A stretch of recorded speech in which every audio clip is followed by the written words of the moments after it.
Ma mission TV, le miroir du monde. Pour la rappeler peuple congolais que Babo Sanate, toujours traversé moment Oyo, depuis le Congo existe. Nanu et Salamate dans l'histoire en Boka Nabiso. Naïe Moro Nazaki Kanda, Nazouté. N'assassiné. Oui, j'ai échoué. Dans quel côté de la Cour constitutionnelle? Voilà un patriote.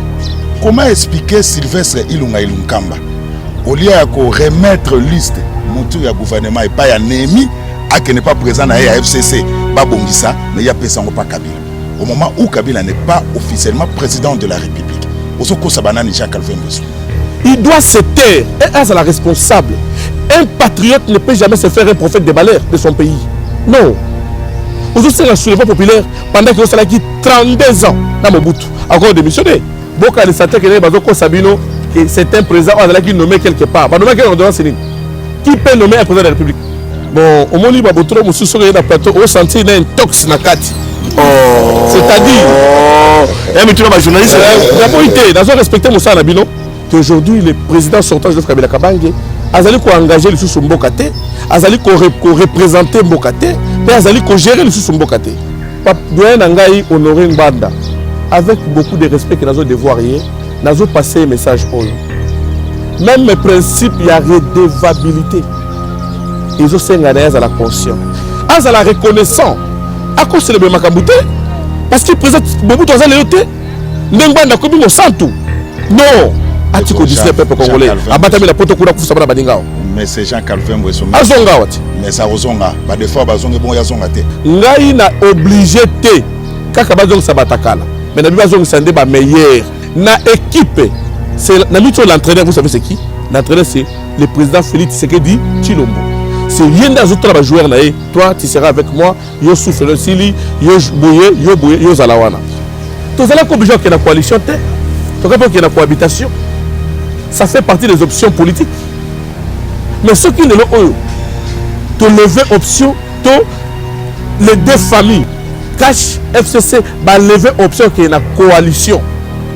C'est pour garder l'unité. Il y a gestion un bon canadiens. Ma mission TV, le miroir du monde. Mbote bipa ebiso bozuli bako ya kolanda biso nde bomoni déjà décor to komi na tango ya équipe nationale epai wapi to yambaka mobenga mimoko oyo tobetaka na ye ntoto na etutu na oyo etali bongo politique sociale na makamo mosusu pona lelo ndenge bomoni générique toza na esengo ya koyamba mwana mboka Jean Calvin Mbweso azali bongo président national et parti politique au Babengi ANADEC eni koloba alliance des nationalistes pour la démocratie et l'émergence du Congo. Les partis politiques les kati ya lingomba monene ya politique au Babengi FCC. Jean Calvin Mbweso Mbote ndeko Zulu. Obosani ko préciser la présentation na yo parti cher et autorité morale honorable AG Matembo Toto. Merci. Équipe nationale, tozala kaka wana tokozala pe tokozala kaka tozana mama Solange Kwala zanabiso, mama Sylvie Bonga zanabiso, kasi bomoni pe elongio azala na biso pe équipe nationale ndeko Flavien Roussaki azanabiso na Jean Calvin Mbweso tokobeta masoleta libongo l'actualité politique de l'heure où ils a dominé na kalamingité na publication ya gouvernement oyo peuple congolais nyon surtout ezali kozela. Est-ce qu'on va retrouver le même personne na kati ya gouvernement wana tokotala tangu ordonnance ekozala rendu public. Jean Calvin Mbweso to banda émission na biso d'abord nena yeba état de santé à parti politique ANADEC après ma ponomie bobimisaki combien de députés que ça soit nationaux ou bien provinciaux. Merci Ndeko Zulu pour la motuna malamu. Premièrement parti politique na biso ANADEC ils ont se comporté à très bonne santé, puisque la carte à partir d'Abisso, tous ceux qui sont députés nationaux, na député moko provincial. Nous avons informé que ANADEC, ils ont parti où ils allaient bel et bien implantés dans l'étendue nationale pour Bimba, au Congo, par preuve. Aux hommes, autorité morale, ou ils organe, la carte à partir, ils ont représenté Katanga. Ngai ndeko na zali boso na yo nazo représenter Bandundu, le secrétaire général Azali Kassaye. Donc rien que décor wala sotali première vice-présidente Azali côté Moussoussou. Donc on sentir que même l'icône est parti, tous allés représenter la province différente parce que nous avons eu grâce il y a cause à l'autorité morale ou à l'ambition monene il y a qu'on conscientiser le peuple congolais surtout le peuple congolais et ça qui ça kakate na bateau bazali na fin fond ya bikoro bazana posa koyoka nini oyo mboka eli kosala bazana besoin koyeba histoire ya mboka na bango pe ba nini bango kozelana makabezo ke liboso pona mboka. Voilà, Sylvie Bongo. Ndeko Jean Calvin lelo yo eza solo ka kobomba te ndeko zulu ndenga auti kolobawa ke gouvernement ezobima mais crainte ya ba congolais lelo eza komona ete kaka nde balobaka on prend les mêmes on recommence yo en tant que ndenge moko bato bazolandela politique ya mboka na biso okomona ndenge ni bapesa chance na ba nouvelle figure bapesa chance na bato baza vierge politiquement to bazwa kaka bato oyo tomesana na bango kaka oyo bazaka makasi kaka na kokokola so akomi esika fo akokola kaka atika badiga.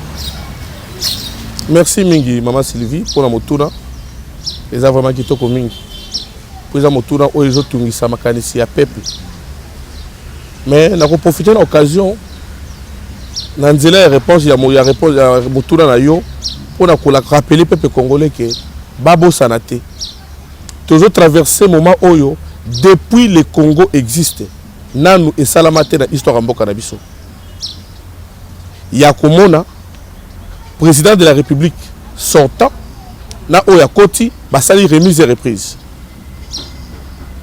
depuis 1960 président na biso ya liboso Kasavubu asala remise et reprise dans motote Mobutu aye ya kufi président Mobutu aye asala remise et reprise dans motote président Nabiso Mouzé Laurent Désiré Kabila asala remise et reprise dans motote. Nous avons aujourd'hui chance ya kukutana na un patriote obiso dobengi héros vivant Joseph Kabila Kabange oyo a exprimé passion na ya ki dans vers mboka oyo ya ko changer décor politique oyo batu bazale ko ndimate puisque batu bazale koloba il n'a pas la volonté d'organiser les élections il n'a pas la volonté d'organiser les élections mais la souka ba comprendre que c'était une réalité puisqu'à promettait ki batu à respecter constitution et à respecter yango. Nous sommes fiers aujourd'hui il y a comment dans la tête ya mboka na biso un nouveau président élu par le peuple congolais, le président Félix Tshisekedi Tshilombo oazali produit ya peuple congolais, c'est-à-dire lorsque peuple a moni que non papa Joseph Kabila Kabange tu a fait l'essentiel mais tout le monde qui yo faut zana mupandi à s'incliner la volonté à peuple à tiki peuple azwa décision na ye ya kotia mokambi mususu yango moni en guise ya reconnaissance ba pesiye ba député be na famille politique na ye pour dire que non on ne peut pas être ingrat na nyos o sali pour mboka na biso lokola to tio mupandi to boy kolongolo na scène politique parce que vous allez aujourd'hui archive pour na biso mais je suis un mboka to tiki to pese pas moto mususu yango boza d'accord nanga bo constater que aujourd'hui le président sortant Joseph Kabila Kabange azali ko engager le sous mboka te azali ko représenter mboka te pe azali ko gérer le sous mboka te. Moi na mboka Jean Calvin so ya solo politique za Congo te bango comme ça diaspora ba ko na na musika pendant que bino boko kabola gâteau bande ko FCC na cash bande ko libanda mboka ezo sukira ba réseaux sociaux na tanga comme loko ya honorer banda oyo ako senga na population ba se soulever comment on a été le loyo ndeko Kabila abata misimba ndeko Félix Tshisekedi pona kozonga pete lisunde ba lobaka ete bandoma ndeko Félix Tshisekedi donc libanda mboka pendant que bino awa boko zela boka bola ba gâteau o age matembo azala ka bo patriote o kingani fo zonga bilonga kato bilonga sika bango ba lobe sengeli ba bengana na Félix na Kabila olobi boni. Merci de conférer pour le motuna. Bon, au moni ba botro mususu ke na plateau au sentir na intox na kati. Oh, c'est-à-dire mais tu vas journaliste la polité, dans respecter musa na bino, droit et mitu les bino. Mais na dénoncer les intox na kati ya motuna. Et le ko au serait ko retenir le komoko. Ndeko Flavien. Maladi oza la politique mboka na biso ezali bato babosanaka oyo elekaki lobby na politique bamonaka mingi oyo esalami lelo. Or soki tozoyeba oyo esalamaki lobby puisque en réalité eza mission de journaliste et mission na bino ko rappelaka biso oyo tolobaki lobby na toloba lelo ozomona nazoconfirme yo boye ndeko to doyen na ngai Honoré Ngbanda avec beaucoup de respect que nazo devoir hier nazo passer message oyo même mes principes ya redevabilité ils ont senga na ya la conscient que si Mobutu a mal géré ce pays avec lui. Si Mobutu a géré bien ce pays avec lui, bande de biso ya politique balingaka koyeba ko s'assimete. Ozomona, ayeba ko s'assimer parce que pendant les 32 ans ozali nous la NADEC tous interprété comme continuité ya colonisation impérialiste puisque toujours temps ya ko jouir la plénitude de l'indépendance depuis 1960. Depuis 1960, le Congo tout cas ko joie temps ya ko jouir la plénitude de l'indépendance tabisoté. Puisque président Kasavubu, après 5 ans, Koufi, Mobutu a eu la continuité, il y a colonisation pendant 32 ans. Sous bénédiction, il y a eu Banda, conseiller spécial. Donc, Banda doit se taire alors. Oui, il doit se taire. C'est la cache, pardon de vous faire autour de mon tour très profond. Là, si ça il doit se taire. Et c'est la responsable. Un patriote ne peut jamais se faire un prophète des malheurs de son pays. Non. Aujourd'hui, c'est un soulèvement populaire pendant que ça qui 32 ans. Dans Mobutu, encore démissionné. Si réellement, le Mobutu a géré beaucoup bien, a conseil d'être démissionné. Ayebi démission l'accident. Il ne peut pas se servir aujourd'hui de l'absence du président Mobutu. Pour le président Mobutu Azate, ah ben le conseil de Makamba, conseil de Makambouté, à la reconnaissant, à conseil de Makambouté, parce que le président Mobutu Azate le té, n'engba n'a commis mon sang tout. Non, il doit mettre ses deux pieds sur terre. À la conscient et responsable. En politique, il faut savoir s'assumer. Vous avez travaillé avec Mobutu, il a mal géré le pays, lui aussi il a mal géré le pays. Non, Makanchone Mabé parce que le Congo est là. Il y a Maman Kimpavita, Simon Kimbangu, Lumumba, Laurent Désiré Kabila, Joseph Kabila Kabangi, héros vivant. Félix Tshisekedi, on a dit Mobutu. À cela qui continuité, Ngai Nazali, maman impérialiste. Maman, là c'est la politique qui a l'ordité. Nous la politique qui a doctrine. Mais comment ils la doctrine la biso, tous en a fibre. Non, on a Lumumba. Et on monte dans tout le c'est le Kabila. Oh, Jalelo. Non. Lumumba va jouer comme ça la monnaie. Mais les mots oyo nazo le maka parce que le président Kabila, bon exemple le moko lelo. Na bamboka biso ba payoka mutabiki saki mwana moko alinga kufa. En matière quoi ba décorer mutana comme héros, ba kumisier, ba pese banini. Ibongo moto épargner makila ya ba millions de Congolais. Botika yeka kabongo boyo bakokumisa été c'est de l'ingratitude politique pour permettre de passer là on a mboka oyo soulèvement populaire et ko salamaka jamais. Merci. Pourquoi? Parce que peuple congolais azalé causer la peuple congolais azalé la alternance. Le peuple congolais azaki déterminer alternance au peuple asengaki yango yazui. Merci. To peut sa présence fait tirer tout le monde chance na mandat o azanango totala. Oh, nous avons kokanisa, on y a kosala. Ce qui est simité, tokozonga na ba élection mususu, peuple congolais a kotia muto mususu, soulèvement ya nini. Merci. Et donc on a aussi na doyen na Ngbanda atika cette ingratitude, a se servir na moweité parce que l'absence ya muto Mobutu akufi ezali zela biso nyoso. To bota makape to kufaka. Peut-être Mobutu alaki vivant, alors contrôler makamazo loba. Lelo o muto alaki chef na akufi. Au bandit ko diaboliser comme si azango ba conseil na hote yango 32 salama ke le côté non. Il doit assumer. Azali loko ya sika kosala biso te tanzela otinda bato mais bozo bosa na ketango président Mobutu alaki na pouvoir tozaki l'opposant papa Tshisekedi pour dire que ne ko salira papa Tshisekedi te paix à son âme papa na ngai paix à son âme pour dire que ne ko sal kokota lié na été que non je suis mécontent de ce que Mobutu fait en tout cas je dénonce je quitte je démissionne ayi pas français on a té merci. Atiko disait peuple congolais abatami la poto kuna kufusa bana badingao mais c'est Jean Calvin Bwesso azonga wati mais ça ozonga ba des fois bazonga bon ya zonga te azonga des fois dans les kabona muté artiste mboka na biso ba on se bazonga azali kama muté yo lobi que Kabila n'est plus président mais ba otala biso ba osekayo oui il n'est plus président officiellement mais Kabila zobeta bala cessé. Comment expliquer Sylvestre Ilunga Ilunkamba au lieu de remettre liste monture ya gouvernement et pas ya Némi à qui n'est pas présent à FCC, Babongissa, mais il y a personne pas Kabila. Au moment où Kabila n'est pas officiellement président de la République, Ozoko Sabanani Jean Calvin Bwesso. Nazoko Samotote, Pegana Nelson de Kodangai, au moment où il y a question, il y a un tox. les candidat question moko ezoya et linga zo réponse na yango moko oyo et ko bima la plateau oté parce que Moutava na plateau c'est un grand patriote qui aime son pays ngana ko linga ta mabezali to bokisa biso biso na ndako. Je sais à vous rappeler ndeko nangai Zulu nazali moto ya liboso o na loba avant publication ya ba résultat pour conscientiser bato nyonso na Congo ko loba ke non moto so ko bima to ko benga e papa. Pourquoi? Mais mon candidat Ezaki Shadar ngai moko nazaki candidat nazute na sassime oui j'ai échoué na quel côté de la cour constitutionnelle. Voilà un patriote surtout le bana mboka oyo école o anadek azo sala photo kangeza école ba politicien o bazolo ba kamsusu na moi na butu ba sala makamsusu on en a marre.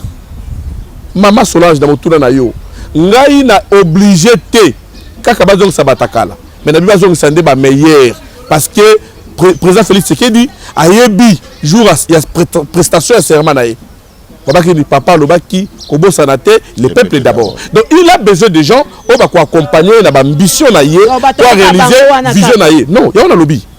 Au moins réponse ta pesa qui na pesa yango au moins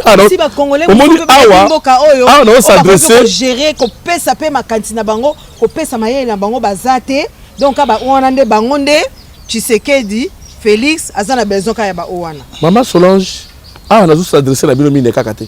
Na s'adresser na Congo. Na ko pesa réponse mo que c'est pel sur yo moto c'est pel mais Congo c'est pelité. Papa so ben bino répondre bato ba Hollande. Yango na bisi bino ke. Yango na lobi que na équipe c'est na mito l'entraîneur vous savez c'est qui? L'entraîneur c'est le président Félix Tshisekedi Tshilombo. C'est rien des autres joueurs naé. Toi tu seras avec moi, yo souffle sili, yo boye, yo zalawana. Bozo confondre rôle oyo le président honoraire Joseph Kabila Kabanga za ko jouer lelo bande konangai nous la NADEC nous parlons to ba pas mbaté sans soubassement ce que zongi na mikolo sima na robona pe yo na vidéo wala tanga mususu bozali komona papa na biso Tshisekedi paix à son âme aza l'unique opposant wa za sala ba mission diplomatique na limeto wana mitu ke tondi plein bato bandele ba bindele bazota partout ba tonda wala. Pourquoi? Azala qui chef ya famille politique na Yemoko notre président actuel Félix Tshisekedi na limité batwale kotonda pa na ye akomaki responsable ya ba opposant porte-parole ya opposition boye bien on a histoire avant akena to ke na élection batwale kotonda là le président sortant il était au pouvoir mais ce qui est le président sortant Joseph Kabila Kabange l'héros vivant n'est plus à gérer sous pays mais à continuer à gérer famille politique qui est l'FCC. Officiellement. Vous confondre. Il n'est pas le chef, il y a Sylvestre Ilunga. Non. Azali, chef, il y a famille politique. Mais le président de la République démocratique du Congo, c'est le président Étienne Félix Tshisekedi. Félix, l'on l'a Étienne. Non, Félix Tshisekedi Tshilombo. C'est lui notre président de la République. Il est même le président de la République, il y a Joseph Kabila Kabange. Je vous informe. Attention, vous êtes distrait. Puisque l'impérialiste, Bazolinga, Kolongo Labino, l'impérialiste, Bazolinga, ba combattant. Tant que mon équipe a béré rouge, n'a pas combattant. Kolakisa, l'icambaire matériel. Est-ce que vous êtes journaliste? Ndeko Flavien. Tout le monde qui a limité Batomboki, tout le monde qui peut a perdre Batomboki. Mabili kamboyere matériel. Est-ce que vous êtes journaliste? Ndeko Flavien. Na ebisio biso anadek tozolo baboy. École oh il faut to kangana mboko. Anadek tozala kaba sentinelle ya Congo. Tant bilo bolala kana butu.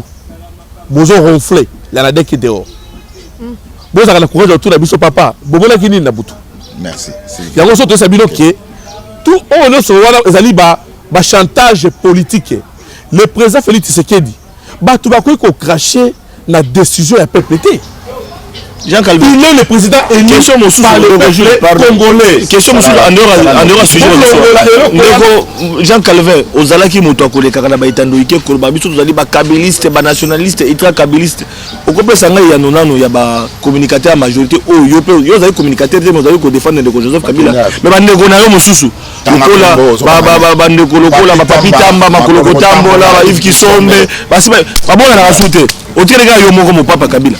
Ndeko Flavien et que ça n'a pas cité ce que bien mon papa Kabila parce que nazo la biso anadek to la que ça va pas comprendre le courage oyo exceptionnel président Kabila zui sortant a exprimé passion pour la kolingamboka ceux qui te ont pensé le kumu et couper sa courage ba to sur le bâti capé pouvoir ba que nous rejoindre o ben impérialiste balingi ça ba mboka oté balingi balongola biso makanisi comme si tu reconnaître telo comme ya malamu sali to nenga valoriser ba congolais en étranger dans le monde entier pour le au combo na ekomami na arnal ya monde pays africain o salamate depuis bino bada politique na ngai na batata na biso ti ba kufi na ba koko na biso ba mona yango te bande ko o bazo no baté bazo le sur la télévision te mon frère politique eza lisangouté politique eza tigité ofandi kaka boye non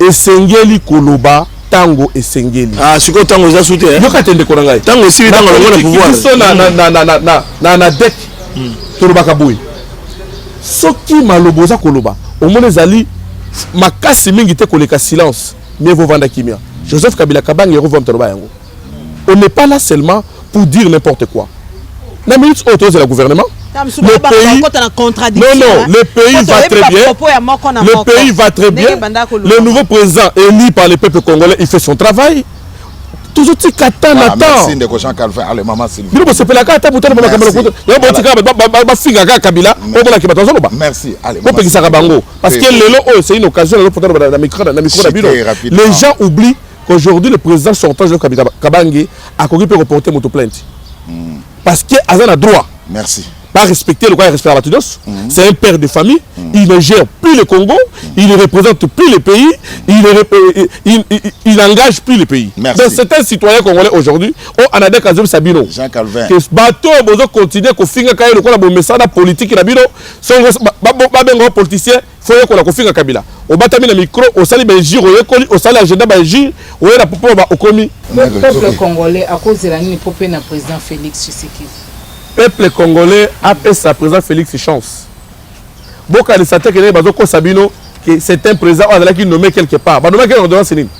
Qui peut nommer un président de la République? Non. Bino peuple. Bah boto la bino pouvoir oyo. Bazongi se libinoté après 45 ans. Après 45 ans, depuis l'indépendance à Boka Nabiso, tu es bien ou bien Congo, tu es qu'on jouir dans la plénitude. Il y a indépendance. Mais le oyo. L'encre caractère, il y a encre correcteur, il y a histoire politique d'Abiso. Je veux Kabila Kabange, Azong c'est le pouvoir. Il y a ça la choix d'Abino. Bon ça le choix na président d'Abiso Félix Tshisekedi Tshilombo. Bon peut ça ait chance à travailler. Bon peut ça ait chance na gouvernement à Kobimisa. Toi accompagner parce que na bateau magique mboko ko changer. Merci. Toi accompagner na makaniso asikaza nango. Pomboka ke na liboso. Jean Calvin Motuna Suka. Na comment on a bénéficié les cas aux Zaki Koloba bande qu'on a vu sur opposition bazali ba impérialiste au kozongi la bande akala bazali impérialiste yebisanga lo konyo changer depuis lelo Félix Tshisekedi avant de ramener ça na président Kabila président n'aurait pas comme la champagne et lo konyo changer depuis no bovanda kawana peuple d'abord slogan tout peuple d'abord la réalité ndeko na moto na wana profiter pour rappeler que ceux qui olingi libota na yo okolinga mabe kotate soko lingi mboka na yo po ne fato la to kanga porte yandako muto boko te azakana à l'aise atika ndako na epolele c'est pour ça que na profiter pour ko ibisa yo ndeko Flavien to zala ko obligé que la coalition te to ka que la cohabitation ça fait partie des options politiques mais ceux qui ne le oyo to lever option to les deux familles cash FCC va lever option qui est la coalition. C'est pour garder l'unité. Il y a gestion un beau cannabis. C'est pour discuter, s'échanger, pour préparer un avenir fructueuse. Il y a un beau cannabis. Et le président Abino passe. Bon, moni, Joseph Kabila Kabange, le président sortant, et le président élu par le peuple congolais Félix Tshisekedi, bah simba de verre la champagne va bétaner. Mais ceux qui ont qui ont pas à Macron, s'il vous plaît mon frère, répondre aux questions. Ceux qui ont qui ont pas à Macron, on va dire pas à Macron, là Hollande. Oh, c'est bien. Le peuple d'abord va aussi aimez votre pays. Le peuple d'abord. Aimez votre. Vous sa confiance dans l'animateur à Mboka Nabino. Tu peux sa confiance. Les fonctionnaires à l'État, policiers, militaires, médecins, enseignants. Simba champagne mon connu le peuple d'abord. Et tu as le slogan tu peux comme réalité ah bah comme Kabola champagne bango mi balé. Et yo lingi babeba na bayokana te te motuna biso nga lobi ke soki papa na to bandeko famille bakonzi oyo bazodirige mboka baza na bayokani te kimi ezala mpe na mboka te ozomona aujourd'hui l'unique patron de ce pays l'unique président de la république azodirige mboka oyo ezali président Félix Tshisekedi azali mpe président ya Kabila lelo boyeba yango bolongola bentox oyo bazokosa bino wana oh non azodirige non le président Félix Tshisekedi est l'unique et le seul président qui engage, qui représente ce pays aujourd'hui. Mais le peuple aïe bayango, mboka oyo ko changer na bâton magique té. Ce qu'on doit charger le peuple. Mais tout na ba belge ba coloser bidon ah padambo la bonne. Parce que combien de héritage mboka sorti le babel ba bindele oyo. Les impérialistes nous ont colonisé pendant combien d'années? Les impérialistes nous ont colonisé. Oui, pas Kamboula, oui, Mboka, ça fait combien d'années on a été colonisé par les impérialistes? Bon, on a 5 ans. On a connu topé ça y est chance. Merci. Tous à la prophète de malheur tel que l'Angbanda. Merci. Topé ça y est chance. Jean-Calvin Mbwesso. Topé ça y est chance. À ça là, tu accompagné. Tu tiens les pots de banane. Oh non, pot de banane glissé, non. Topé ça y est chance. Le président Félix Tshisekedi a travaillé. Oh, il a ça. Tout à l'heure, tu vas apprécier après. On a mot de la fin. Nazali Kopesa Mbote. Naba membre nyonso anadek na Congo Mombesika Bozali. Na bi question na bandi kotanga na ko risquer d'abord ça parce que boleki ebele. Pe ko bosa na te ko rappeler bino toujours aux à la vigilant parce que biso to ali ba sentinelle. Congo to ko lemaka ko kengela yango te sentinelle alemba ko la libanda te parce que ça musala na ye. Bo veiller na mboka na bino. Bo exprimer bolingondo na mboka na bino po to accompagner makanisi malamu oyo bakondi bazali kobongisa pour l'avenir ya malamu pour na mboka na tikibino botika la malamu toujours vigilance. Jean-Calvin Mbwesso Cécile, merci de vous qui bien à équipe nationale. Na rappeler que Ozad président national et alliance des nationalistes pour la démocratie et l'émergence du Congo avec autorité morale à Gematembo. Merci.